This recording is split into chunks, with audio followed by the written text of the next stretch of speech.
For today's recipe, mga magluto niya ta og potato omelette.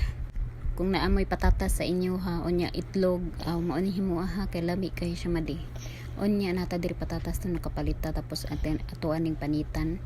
And then nawa naman natog panit mga madi ato nya hiwa-hiwaon so kaning pillar laghapon ato ang gamiton paghiwa-hiwa kay para nigpis siya madi, para dali siya maluto mga madi.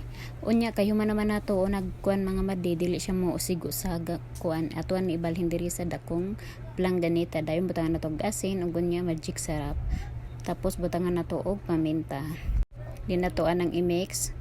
Tapos butangan nato og usa ka kutsara na harina, din tungag kutsara na cornstarch.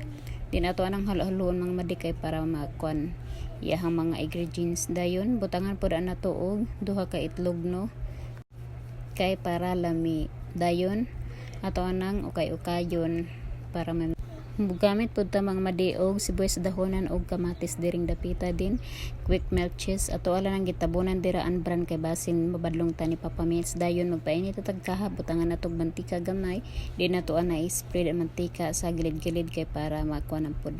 Dayon ato na ibutang dira ato an shredded nga potato, din ato nang ikuan flat. Tapos butangan nato dira ang babaw og kuan nato ang toppings nga kamatis, din sibuyas dahonan.